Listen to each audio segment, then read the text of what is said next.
New ইয়র্কে Yunus Biden বৈঠক। অন্তর্বর্তী সরকারের প্রতি পূর্ণ সমর্থন বাইডেনের।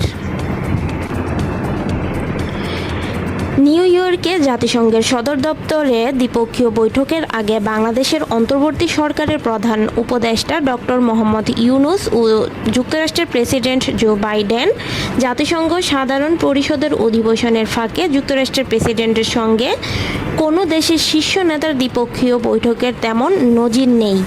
বাংলাদেশের ক্ষেত্রে তা এমন বৈঠক বিরল।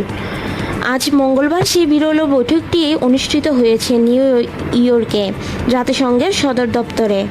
মার্কিন প্রেসিডেন্ট জো বাইডেন এদিন বাংলাদেশের অন্তর্বর্তী সরকারের প্রধান উপদেষ্টা ডক্টর মোহাম্মদ ইউনুসকে কাছে পেয়ে বুকে টেনে নেন। হাতে হাত রেখে বলেন, বাংলাদেশের সংস্কারের যে লক্ষ্যে নোবেল বিজয়ী অর্থনীতিবিদ ঠিক করেছেন তাকে বাস্তবে রূপ দিতে সব ধরনের সহযোগিতা করবে হোয়াইট হাউস। বাংলাদেশ সময় আজ রাতে প্রধান উপদেষ্টার ফেসবুক পেজে দুই শীর্ষ নেতার বিরল বৈঠকের ছবি ও সংবাদ প্রচার করা হয়েছে। জাতিসংঘ সাধারণ পরিষদের ৭৯তম অধিবেশনের ফাঁকে রাতে নিউ ইয়র্কের স্থানীয় সময় অনুযায়ী মঙ্গলবার সকালে বৈঠকটি অনুষ্ঠিত হয়। প্রধান উপদেষ্টার প্রেস উইং থেকে জানানো হয়েছে, বৈঠকে ডক্টর ইউনুস বিগত সরকারের আমলে সব ধরনের নিপীড়নের বিরুদ্ধে শিক্ষার্থীদের সাহসী ভূমিকা ও বাংলাদেশ পুনর্গঠনে তাদের গুরুত্বপূর্ণ আবেদনের কথা জো বাইডেনকে জানান। ডক্টর ইউনুস জোর দিয়ে বলেন, দেশ পুনর্গঠনে তার সরকারকে অবশ্যই সফল হতে হবে। এ সময় মার্কিন প্রেসিডেন্ট বাইডেন যে কোনো সাহায্য বাংলাদেশ সরকারের পাশে থাকার আশ্বাস দেন। নিউ ইয়র্কে জাতিসংঘের সদর দপ্তরে দ্বিপক্ষীয় বৈঠকের আগে বাংলাদেশের অন্তর্বর্তী সরকারের প্রধান উপদেষ্টা ডক্টর মোহাম্মদ ইউনুসকে বুকে জড়িয়ে নেন যুক্তরাষ্ট্রের president Joe Biden. President Biden বলেন, শিক্ষার্থীরা যদি দেশের জন্য এত ত্যাগ স্বীকার করতে পারেন তাহলে তাদেরও পূর্ণ সমর্থন করা উচিত।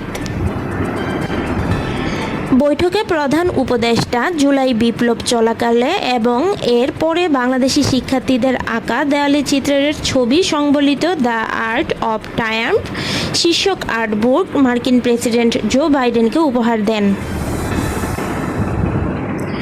গত ৩ দশকে জাতিসংঘের অধিবেশনের ফাঁকে বাংলাদেশের কোনো শীর্ষ নেতার সঙ্গে যুক্তরাষ্ট্রের প্রেসিডেন্টের কোনো বৈঠক হয়নি। বাংলাদেশের রাষ্ট্র ও সরকার প্রধানদের সঙ্গে সবসময় যুক্তরাষ্ট্রের প্রেসিডেন্টের সংবর্ধনায় দেখা হয়েছে, কথা হয়েছে। নিউ ইয়র্কে জাতিসংঘের সদর দপ্তরে দ্বিপক্ষীয় বৈঠকের আগে বাংলাদেশের অন্তর্বর্তী সরকারের প্রধান উপদেষ্টা ডক্টর মোহাম্মদ ইউনুস ও যুক্তরাষ্ট্রের প্রেসিডেন্ট জো বাইডেন নিউ ইয়র্কে কাজ করেছেন এবং এখনও কাজ করছেন। বাংলাদেশের এমন ৫ জন কূটনীতিক এই প্রতিবেদককে বলেন, যুক্তরাষ্ট্রের প্রেসিডেন্ট সাধারণত জাতিসংঘ অধিবেশনে তার নির্ধারিত বক্তৃতার দিন সকালে নিউ ইয়র্কে পৌঁছান।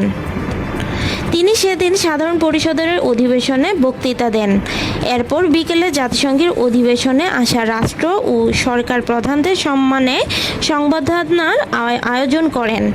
জাতিসংঘ সাধারণ পরিষদের অধিবেশনে চলার ফাঁকে কোনো দেশের শীর্ষ নেতার সঙ্গে যুক্তরাষ্ট্রের প্রেসিডেন্টের দ্বিপক্ষীয় সাক্ষাৎ প্রায় বিরল। যুক্তরাষ্ট্রের সাবেক একাধিক কূটনীতিকের মতে, চিরাচরিত প্রথা ভেঙে মার্কিন প্রেসিডেন্টের সঙ্গে বাংলাদেশের অন্তর্বর্তী সরকারের প্রধান উপদেষ্টার বৈঠক প্রতীকী অর্থে খুবই গুরুত্বপূর্ণ।